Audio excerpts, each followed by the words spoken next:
നമസ്കാരം. രാഷ്ട്രീയ അടിയൊഴുക്കുകളും തുടർച്ചയായ ക്രമസമാധാന വെല്ലുവിളികളും കൊണ്ട് എപ്പോഴും വാർത്തകളിൽ നിറയുന്ന വടക്കൻ കേരളത്തിൽ പോലീസിന്റെ കാവലൊരുക്കാൻ ആഭ്യന്തരമന്ത്രി രമേശ് ചെന്നിത്തലയുടെ നിർണായകമായ നീക്കമാണ് ഇപ്പോൾ നടന്നിരിക്കുന്നത്. മലബാർ മേഖലയെ പൂർണ്ണമായും ശാന്തമാക്കുക എന്ന ലക്ഷ്യത്തോടെ അതീവ അടിയന്തര പ്രാബല്യത്തോടെയാണ് സംസ്ഥാനത്തെ IPS തലപ്പത്ത് വൻ അഴിച്ചുപണി നടത്തിക്കൊണ്ട് പൊതുഭരണ വകുപ്പ് പുതിയ ഉത്തരവിറക്കിയിരിക്കുന്നത്. രാഷ്ട്രീയ കൊലപാതകങ്ങളും ക്രിമിനൽ സംഘങ്ങളുടെ വിളയാട്ടവും കൊണ്ട് എപ്പോഴും പുകയുന്ന കണ്ണൂരിനെ പിടിച്ചുകെട്ടാൻ കാർത്തിക് IPSനെ DIG ആയി നിയോഗിച്ചതിലാണ് ഇതിലെ അഴിച്ചുപണിയിലെ ഏറ്റവും നിർണായകമായ ചുവടുവെപ്പ്. ഇതിനു പുറമെ ക്രിമിനലുകളുടെ പേടി സ്വപ്നമായ P. ഷൗക്കത്ത് അലിയുടെ സാന്നിധ്യവും വിട്ടുവീഴ്ചയില്ലാത്ത പ്രവർത്തന ശൈലിയുള്ള പുട്ട വിമലാദിത്യൻ നോർത്ത് സോൺ IG ആയി എത്തുന്നതും മലബാറിലെ ക്രമസമാധാന പരിപാലനത്തിൽ സർക്കാരിന് വരും ദിവസങ്ങളിൽ വലിയ മേൽക്കൈ നൽകുമെന്നതിൽ യാതൊരുവിധ സംശയവുമില്ല. ജൂൺ 16 പുറത്തിറങ്ങിയ ഈ പുതിയ ഉത്തരവിലൂടെ 4 പുതിയ കേഡർ തസ്തികകൾ താൽക്കാലികമായി സൃഷ്ടിച്ചാണ് ആഭ്യന്തര വകുപ്പ് ഈ വൻ അഴിച്ചുപണി നടത്തിയിരിക്കുന്നത്. വടക്കൻ കേരളത്തിലെ ക്രമസമാധാന ചുമതലയുള്ള നോർത്ത് സോൺ IG പദവിയിലേക്ക് ഇന്റേണൽ സെക്യൂരിറ്റി IG ആയിരുന്ന പുട്ട വിമലാദിത്യനെയാണ് രമേശ് ചെന്നിത്തല നിശ്ചയിച്ചിരിക്കുന്നത്. കള്ളക്കടത്ത്, ഗുണ്ട, ലഹരി സംഘങ്ങൾക്കെതിരെ വിട്ടുവീഴ്ചയില്ലാത്ത നിലപാടെടുക്കുന്ന പുട്ട വിമലാദിത്യന്റെ വരവ് മലബാറിലെ ക്രിമിനൽ മാഫിയകൾ കേൾപ്പിക്കുന്ന കനത്ത പ്രഹരം തന്നെയായിരിക്കും.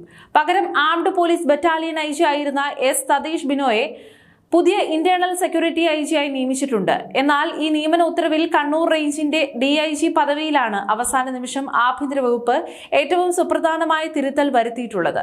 തൃശൂർ റേഞ്ച് DIG ആയി മാറ്റാൻ മുമ്പ് തീരുമാനിച്ചിരുന്ന കാർത്തിക്കിനെ കണ്ണൂരിലെ അതീവ സങ്കീർണമായ സാഹചര്യം പരിഗണിച്ചുകൊണ്ട് കണ്ണൂർ റേഞ്ച് DIG ആയി അങ്ങോട്ട് മാറ്റുകയായിരുന്നു. കണ്ണൂരിലേക്ക് നിശ്ചയിച്ചിരുന്ന Narayanan TA Thrissur range DIG ആയി തന്നെ നിലനിർത്തുകയും ചെയ്തു. കോഴിക്കോട് ജില്ലയിലെ പ്രത്യേക സാഹചര്യങ്ങളും ക്രൈംബ്രാഞ്ച് അന്വേഷണങ്ങളും ശക്തമാക്കാൻ P. ഷൗക്കത്ത് അലി കൂടി വടക്കൻ മേഖല കേന്ദ്രീകരിച്ച് നീങ്ങുന്നതോടെ മലബാർ പൂർണ്ണമായും ആഭ്യന്തര വകുപ്പിന്റെ കർശന നിയന്ത്രണത്തിലാകും. വിവിധ ജില്ലകളിൽ നിന്നും മാറ്റപ്പെട്ട് പുതിയ തസ്തികയ്ക്കായി കാത്തിരിക്കുന്ന മുതിർന്ന SP-മാർക്കെല്ലാം കൃത്യമായ യോഗ്യതയും പ്രാധാന്യവും നോക്കി പുതിയ നിയമനം നൽകാൻ ആഭ്യന്തര വകുപ്പ് തയ്യാറായിട്ടുണ്ട്. വർദ്ധിച്ചു വരുന്ന ജോലിഭാരവും വടക്കൻ ജില്ലകളിലെ കേസ് അന്വേഷണങ്ങളുടെ വ്യാപ്തിയും കണക്കിലെടുത്ത് മലപ്പുറത്ത് പുതിയ ക്രൈംബ്രാഞ്ച് SP തസ്തിക സർക്കാർ താൽക്കാലികമായി സൃഷ്ടിച്ചു. കോഴിക്കോട്, വയനാട് ക്രൈംബ്രാഞ്ചിലേക്ക് മാറ്റാൻ മുൻപ് തീരുമാനിച്ചിരുന്ന മോഹനചന്ദ്രൻ നായർ MP-യെ പുതുതായി സൃഷ്ടിച്ച ഈ മലപ്പുറം ക്രൈംബ്രാഞ്ച് SP ആയി നിയമിച്ചു. അതിനു പുറമെ അജിത് കുമാറിനെ ടെലികോം SP ആയും മുൻ വയനാട് ജില്ലാ പോലീസ് മേധാവി അരുൺ K. പവിത്രനെ കൊച്ചി സിറ്റി DCP2 ആയും നിയമിച്ചിട്ടുണ്ട്. വടക്കൻ മേഖലയിലെ പുതിയ അഴിച്ചുപണിക്കൊപ്പം തന്നെ കേസ് അന്വേഷണങ്ങളുടെ വേഗത കൂട്ടാൻ പുതിയ തസ്തികകൾ കണ്ടെത്തിയത് ആഭ്യന്തര വകുപ്പിന്റെ കൃത്യമായ പ്ലാനിങ്ങിന്റെ ഭാഗമാണ്. മലബാറിലെ ഈ വലിയൊരു നീക്കത്തിനൊപ്പം തന്നെ തെക്കൻ മേഖലയിലും ചില സുപ്രധാന മാറ്റങ്ങൾ സർക്കാർ വരുത്തിയിട്ടുണ്ട്. മുൻ തിരുവനന്തപുരം റൂറൽ ജില്ലാ പോലീസ് മേധാവി ജുവാനപ്പൊടി മഹേഷിനെ Thiruvananthapuram vigilance and anti corruption bureau SP ആയി നിയമിച്ചു.